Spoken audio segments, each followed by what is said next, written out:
परेशानियां सबकी हैं, दूर कैसे करें मुद्दे पर आते हैं। अब पहले विचार करते हैं कि परेशानियां कहां से स्टार्ट होती हैं। देखो, सबसे पहली बात तो यह है कि आप लोग जरूरत से ज्यादा सोचते हैं। क्या करते हैं? परेशानियां क्या है? सोचना ही जरूरत से ज्यादा अपने आप में एक परेशानी है। बोलो हाँ। हमारे देश में 99.99 लोग ज्यादा सोचते हैं। आपका ना मस्तिष्क जो है, दिमाग जो है, खाली नहीं रहता। बस जब आप सो जाते हैं ना, तब थोड़ा शांति मिलती है, और जैसे ही आंख खुली कि दिमाग फिर चालू हो जाता, कुछ ना कुछ चलता रहता है। और जो आप सोचते हैं ना, वो सोचते तो हैं, पर सोचना भी आपका कई बार आपके जीवन से जुड़ा हुआ सोच नहीं होता। व्यर्थ की बातें सोचते हैं, जिनका आपके जिंदगी से कोई लेना देना नहीं है, वो भी आप लोग सोचते हैं। हाँ या ना? तो सबसे पहले आपको करना क्या है कि जितने भी आपके भीतर थॉट हैं, विचार हैं, पहले तो उन विचारों को डिलीट मारो। अच्छा, इतने सारे विचारों की उत्पत्ति कहां से होगी आपके मस्तिष्क में? तो इसका भी मैं कारण बताता हूं। बहुत सारे विचार इसलिए आपके दिमाग में घुस गए क्योंकि आप बहुत सारी रील देखते हैं। जो आप देखते हैं मोबाइल पर, एक वीडियो देखा, फिर दूसरा देखा, तीसरा देखा, चौथा देखा, पांचवा देखा, छठवां देखा, सातवां देखा। आपने 4 मिनट पहले कौन सी रील देखी थी ये आपको पता नहीं है। आप भूल गए 4 मिनट के अंदर। आप एक नई रील में खड़े हैं और उसे खिसकाते ही वो क्या थी वो आप भूल जाएंगे। बोलो हाँ। इससे क्या हो रहा है कि आपका जो याददाश्त है वो कमजोर हो रही है। क्या है ना, ठहराव समाप्त हो गया। पहले के व्यक्ति क्या थे, अब जैसे कथा हो रही है तो कथा 10 सेकंड की रील नहीं है, कथा 3 घंटे चलेगी। तो इस 3 घंटे में क्या होगा कि आपका दिमाग एक जगह स्थिर होगा। फिर इससे क्या होगा कि 3 घंटे में जो जो हम सुनाएंगे वो आपको याद रहेगा लंबे समय तक। लेकिन रील में देखी हुई चीज लंबी समय तक याद नहीं रहती, क्योंकि वहां दिमाग का ठहराव नहीं हुआ, लंबा नहीं टिका ना। दिमाग जहां लंबा टिकता है उसे याद रखता है, जहां लंबा नहीं ठहरता उसे याद नहीं रखता। कॉन्सेप्ट क्लियर है? जहां पर दिमाग ज्यादा लंबे समय तक टिकेगा वो चीज याद रखेगा, जो ज्यादा लंबे समय तक नहीं टिकेगा दिमाग जहां पर, उसे याद। क्लियर है? अब आगे चलते हैं।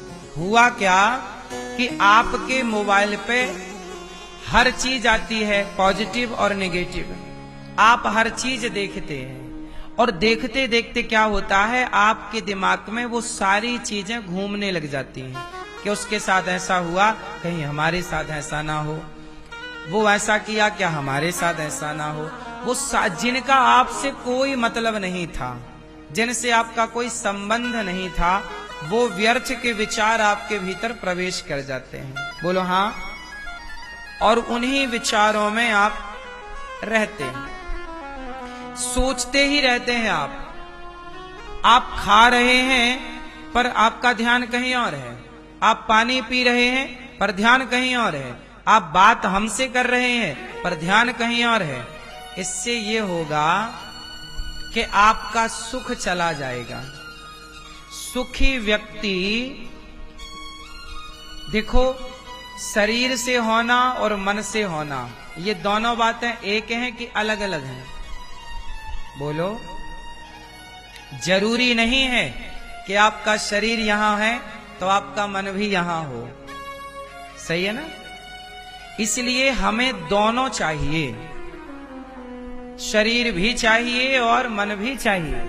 क्योंकि शरीर से आप यहां बैठेंगे और मन से कथा सुनेंगे। शरीर हमारे आगे बैठा है पर आपका मन कथा में नहीं है, तो हम शरीर को थोड़ी कथा सुनाएंगे, वो सुन ही नहीं पाएगा। हाँ या ना? इसलिए आप लोगों का क्या हुआ है कि आप लोगों का शरीर अलग चला गया और मन अलग डायरेक्शन में चला गया। गलती कहां हुई कि आपने मोबाइल जरूरत से ज्यादा यूज किया। ये तो रही समस्याएं। अभी मैंने जो बात की वो समस्याओं पे बात की कि यह समस्याएं हैं। समस्याएं कहां से पैदा हुई, मैंने उन पर भी बात की। कहां से समस्याएं आ रही हैं, क्यों चिड़चिड़ा स्वभाव बन रहा है? क्योंकि दिन भर मोबाइल पर हम हर गलत चीज देखते हैं। जो हमारे मतलब की नहीं थी हमने उसे भी देखा। हमारे घर में सास बहू का झगड़ा नहीं है, लेकिन हम मोबाइल पर रील सास बहू के झगड़े की देखते हैं। तो जो आप देखते हैं वैसे आप हो जाते हैं। हाँ या ना? पति पत्नी का झगड़ा हुआ तो मोबाइल पर रील आने लगती हैं झगड़ों की कि यार हम क्यों झुकें, हम ही सॉरी क्यों कहें। तो आप बोले यार ये रील तो मेरे से अटैच कर रही है, जो हमारे घर में बात थी उसी के संदर्भ में आ गई। आप उस रील को फॉलो करने लग जाते हैं और वो ज्ञान बिल्कुल गलत होता है। कई बार आप गलत ज्ञान को फॉलो कर लेते हैं, जैसे मंथरा के ज्ञान को कैकेयी ने फॉलो कर लिया, जैसे दुर्योधन के ज्ञान को शकुनी के ज्ञान को दुर्योधन ने फॉलो कर लिया। तो कैकेयी और दुर्योधन इन लोगों ने भी गलत रील देख ली। हाँ या ना? गलत रील का परिणाम यह हुआ कि दोनों के घर में आग लगी, दोनों का बड़ा नुकसान हुआ। हाँ या ना? इसलिए गलत देखना, गलत सुनना और गलत बोलना, इन तीनों चीजों से बचिएगा। यदि आप बच गए तो आप कहलाएंगे, वरना आप समाप्त हो जाएंगे। इसलिए अब हम चलते हैं मुद्दे पर। सबको टेंशन है, चिंताएं हैं, तनाव है, क्यों है? उस क्यों पर बात होगी कि क्यों है। अब चलते हैं समाधान पर। देखो क्या होता है, पथरी होती है शरीर के अंदर। कितने लोग जानते हैं पथरी? कितने लोग जानते हैं पथरी क्या होती है? ये कई लोगों को बीमारी है आजकल पथरी की। पेट में क्या हो गई? पथरी। अच्छा ये बताओ, जब वो पथरी बाहर निकलती है वॉशरूम के रास्ते से, मूत्राशय के रास्ते जब बाहर आती है, आप उस पथरी को उठाएंगे, देखेंगे ना उसमें वजन होता है और वो बिल्कुल पत्थर के जैसे होती है, इसलिए उसका नाम पथरी है। अच्छा मुझे एक बात बताओ, क्या आपने पत्थर खाया था क्या? जब पत्थर खाए नहीं तो पेट से पत्थर क्यों निकल रहे हैं? प्रश्न है, उत्तर दो फटाफट। थोड़ा कथा मैं सुना रहा हूं, वैज्ञानिक ढंग से सुना रहा हूं, इसे थोड़ा समझने के लिए आपको भी दिमाग लगाना पड़ेगा। वैज्ञानिक ढंग से समझाओ आप, फिर हम आपको वैज्ञानिक ढंग से समझाएंगे। बताओ, जिस व्यक्ति को पथरी निकली, क्या उसने पत्थर खाया था? उत्तर दो।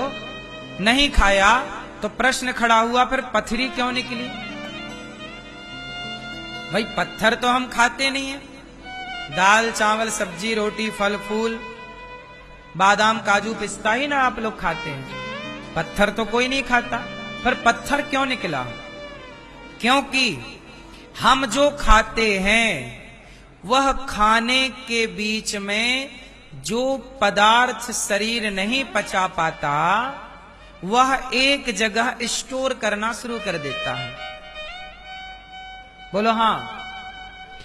धीरे धीरे धीरे धीरे धीरे धीरे एक एक कण वहां जाकर के जुड़ता जाता है और साल 2 साल में वह एक पथरी का आकार ले लेता है। अब जरा सोचिए कि आपने अन्न खाया है और उस अन्न ने पत्थर का रूप ले लिया। पत्थर तो नहीं चबाया था। उसी तरह आप जो गलत लोगों के बीच में बातें सुनते हैं, गलत वीडियो देखते हैं, गलत रील देखते हैं, वो सारी चीजें आपके मस्तिष्क में जाकर के सेफ होती चलती हैं और वही एक दिन भूत का आकार ले लेती हैं। जैसे आप कहते हैं ना, भूत लग गए। क्या लग गए? बोलो। भूत लग गए, प्रेत लग गए। ये भूत प्रेत क्या है? सुनो, आज देखो हम इतने लोग यहां बैठे हैं, यदि यहां पर कोई खड़ा होकर के गलत व्यवहार करने लग जाए, उल्टा सीधा काम करने लग जाए, तो हमारे सबके व्यवहार से जो विपरीत व्यवहार है, तो हम लोग क्या कहते हैं? यार से भूत लग गए। हाँ, गांव में कोई व्यक्ति गलत तरीके से नाचने लग जाए, कपड़े उतारने लग जाए या कपड़े पहनने लग जाए, उल्टे सीधे पहनने लग जाए, गलत गलत बोलने लग जाए, तो हमारे और आपके व्यवहार से जो विपरीत व्यवहार करेगा, तो समाज क्या बोल देगी? इसे तो क्या लग गए? तुरंत। जबकि वो भूत नहीं होता। वो क्या होता है उसे समझिए।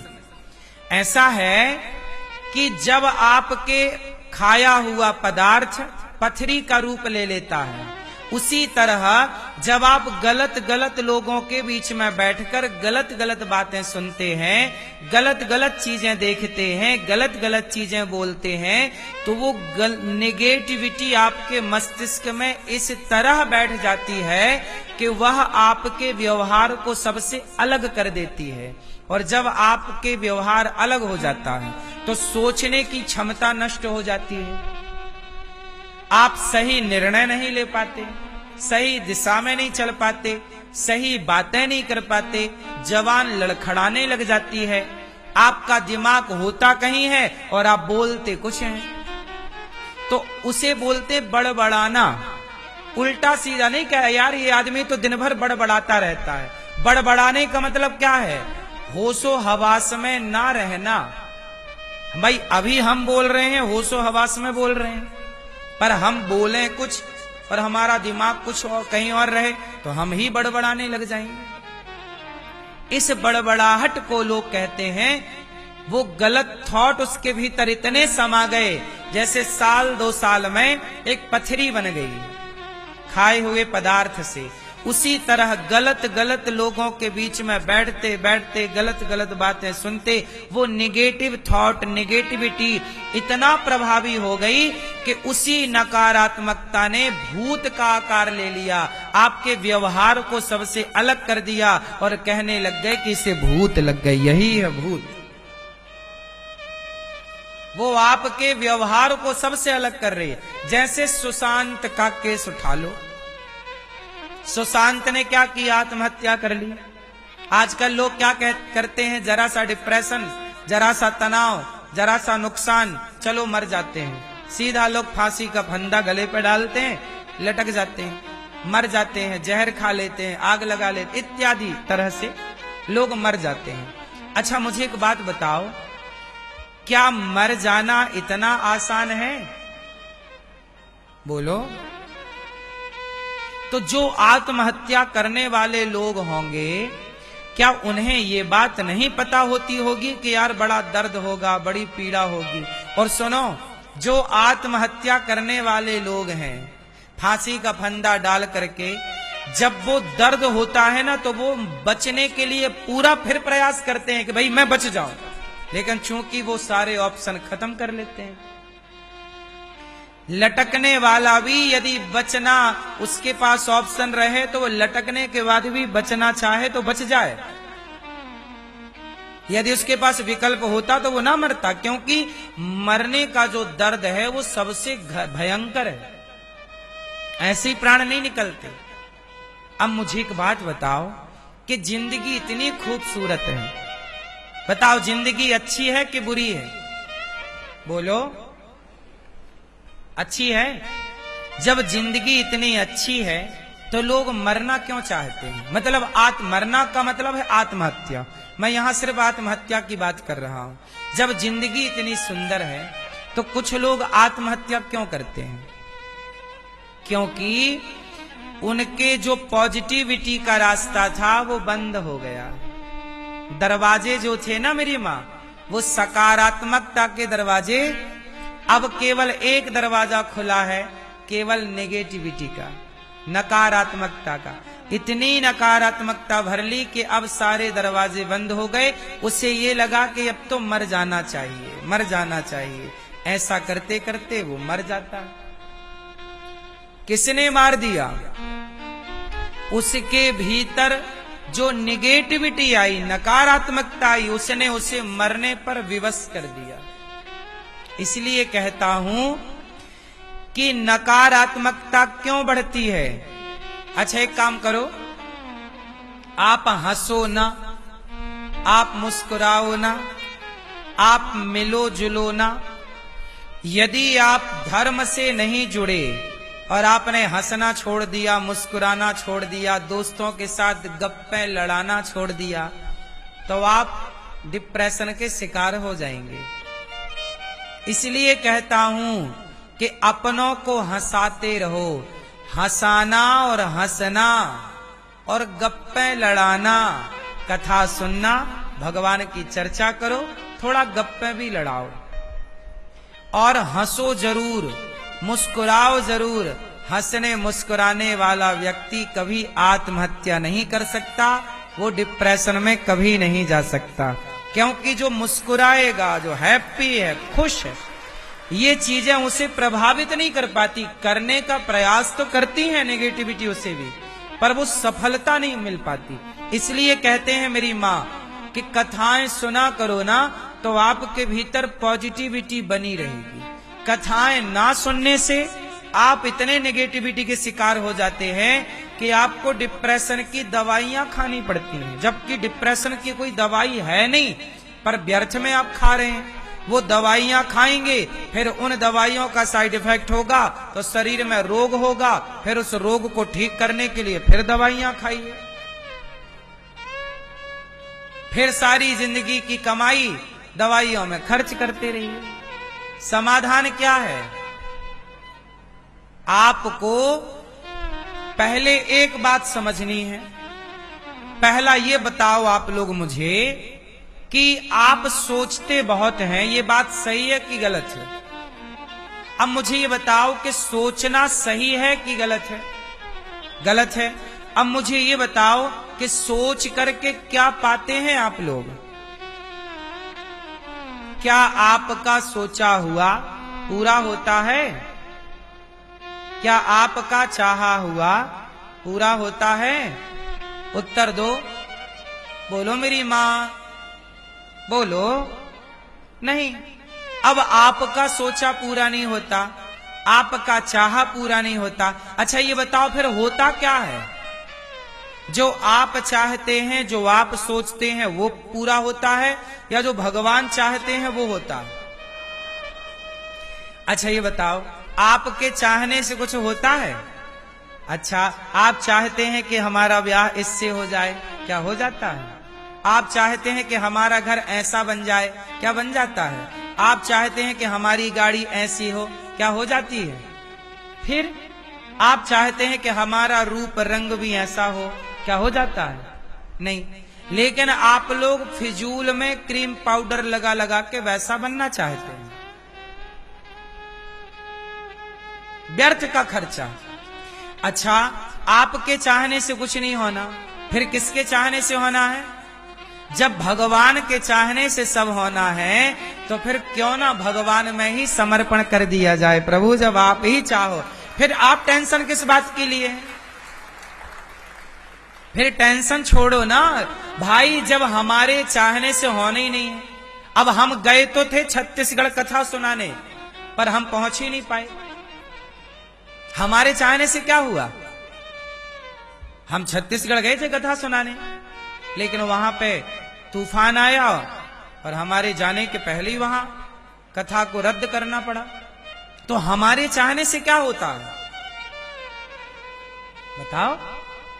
हम देखो छत्तीसगढ़ कथा सुनाने गए और सुना रहे हैं वृंदावन में बैठ करके, मतलब हम अपने हिसाब से नहीं चल रहे हैं, कोई शक्ति है जो हमें अपने हिसाब से चला रही है। बोलो हाँ।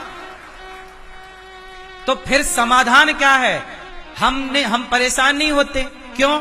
हमें पता है कि हमें भगवान चला रहे हैं, हम उनके हिसाब से, इसलिए हम तो सरेंडर रहते। प्रभु ने कहा कि जाना छत्तीसगढ़, तो चले गए। वहां तूफान भगवान ने भेज दिया कि भाई अब यहां से चलो, वापस आओ। हम वापस आए, चलो यहां कर। हमने समर्पण कर रखा है अपने आप को, प्रभु तुम्हारी मर्जी, हम तो तुम्हारी पतंग है, जैसे तुम उड़ाना चाहो उड़ाओ।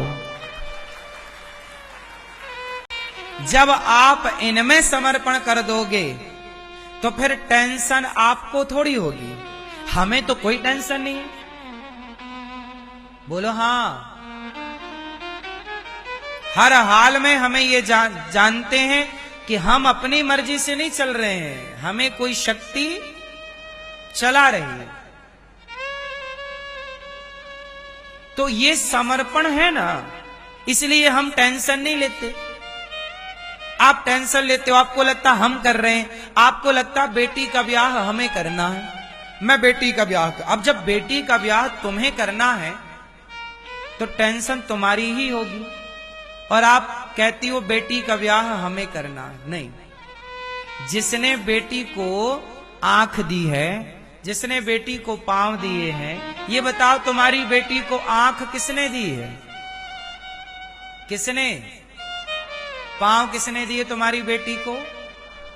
तुम्हारी बेटी को किडनियां किसने दी? पेट और पीठ किसने दिया? कान और मुंह किसने दिया? जिस परमात्मा ने तुम्हारी बेटी को बनाया है, उसे गोरा या काला बनाया है, लंबा या ठिनगा बनाया है, जिस परमात्मा ने उसे रूप रंग दिया, जिस परमात्मा ने उसे आंख कान हाथ पांव नाक दिए, क्या उस परमात्मा को चिंता ना होगी कि ये ब्याह के लायक हो गई है तो इसका ब्याह भी करना? जिसने आंख नाक कान बनाई है, उसी परमात्मा ने उस लड़की के लिए एक वर भी बनाया होगा, लड़का भी बनाया होगा, जो आगे चलकर इसका पति होगा। जोड़ी तो सब ईश्वर बनाए ना भेजते हैं। बेटी पैदा हुई तुम्हारे घर, तो उसका पति भी कहीं पैदा हो रहा होगा आसपास। तुम्हारे घर लड़का पैदा हुआ तो उसकी जोड़ी भी किसी ना किसी घर में पैदा हो गई होगी, और बाद में एक टाइम के बाद वो मिल जाते हैं, जिसे आप विवाह कहते हैं। आप प्लानिंग करो, टेंशन ना लो, ये विश्वास रखो कि जिस परमात्मा ने मेरी बेटी बनाई, मेरा बेटा बनाया, उसने ही इसके लिए इसकी जोड़ी भी बनाई होगी। जिस परमात्मा ने हमारा जीवन दिया है, वही परमात्मा हमारे जीवन को व्यवस्थित रखने की व्यवस्था भी कर रहा है। देखो ना, आप जब पैदा हुए तो आप रोटी खा नहीं सकते थे, आप उस समय पानी पी नहीं सकते थे, खिचड़ी और दलिया आप खा नहीं सकते थे। तब उसी को चिंता थी ना, तुम पैदा हुए तो पैदा होते तुरंत माता के आंचल में तुम्हारे लिए मीठा मीठा दूध भर दिया। चिंता थी तब ना दूध की सप्लाई चालू हो गई। ना होता तो तुम पैदा होके फिर दलिया खा लो, तो खा लो खिचड़ी, खा लो मुर्गी की टांग, खा लो मछली। परमात्मा ही ना है जो तुम्हारे पैदा होते ही तुम्हारी मां के आंचल में दूध भर रहा है? तुम क्यों नहीं देख पाते इस शक्ति को? तुम क्यों नहीं ईश्वर के हिसाब से चलते? अपना हिसाब किताब क्यों चलाते हो साहब? इसी से तुम तनाव में, डिप्रेशन में, चिंता में घिरे रहते हो। तुम अपने हिसाब से चलाना चाहते हो। अच्छा, दो लोगों का नाम सुनो, अर्जुन और दुर्योधन। दुर्योधन को भी भगवान श्री कृष्ण ने अपने हिसाब से चलाना चाहा था। क्या कृष्ण के हिसाब से दुर्योधन चला? गए थे ना 5 गांव दे दो दुर्योधन। दुर्योधन क्या बोला? मैं सुई की नोक बराबर भूमि नहीं दूंगा। कृष्ण ने तो अपने हिसाब से चलाना चाहा था, पर दुर्योधन कृष्ण के हिसाब से नहीं चला, वो शकुनी के हिसाब से चला। जबकि अर्जुन कैसे चले? अर्जुन कृष्ण के हिसाब से चले। जो कृष्ण के हिसाब से चले वो जीत गए, जो कृष्ण के हिसाब से नहीं चले हार गए। सिंपल फंडा है ना साहब। जो भगवान के हिसाब से चलेंगे वो ना जीतेंगे। तो अनिरुद्धाचार्य किसके हिसाब से चलता है? हाँ, और आप लोग किसके हिसाब से चलते हो? अपने हिसाब से चलना चाहते हो। हाथ जोड़ विनती करूं, अपने हिसाब से ना चलो, सदा ईश्वर के हिसाब से। ये सोचो कि ये अब देखो हानि हो जाए तो समझो ईश्वर के हिसाब से चलो, जो हो गया हो गया। आपको क्या लगता है? हानि और लाभ नहीं होता? सब होता, सबका होता है। हानि लाभ तो प्रकृति का नियम है ना।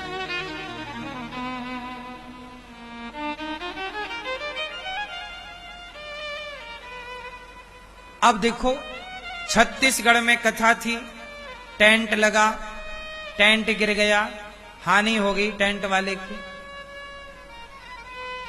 साउंड लगा, साउंड गिर गया, हानि हो गई। गाड़ियां पहुंच गई, सिस्टम पहुंच गया, पहुंचने में 2 दिन लगा, वापस होने में 2 दिन लगा। ट्रांसपोर्ट की व्यवस्थाओं से हानि तो हो ही गई। लेकिन ये हानि और लाभ ये प्रकृति का नियम है। इसलिए कभी हानि आए तो घबराना नहीं, और लाभ आए तो अभिमान में नहीं जाना। हर हाल में सम रहना है। हानि लाभ चलता रहता है, जीवन है। इसलिए हानि को भी ईश्वर की कृपा मानो और लाभ को भी ईश्वर की कृपा मानो, क्योंकि गन्ना बनाने वाला भी ईश्वर है और कड़वी नीम बनाने वाला भी ईश्वर है। ईश्वर ने दोनों को बनाया है।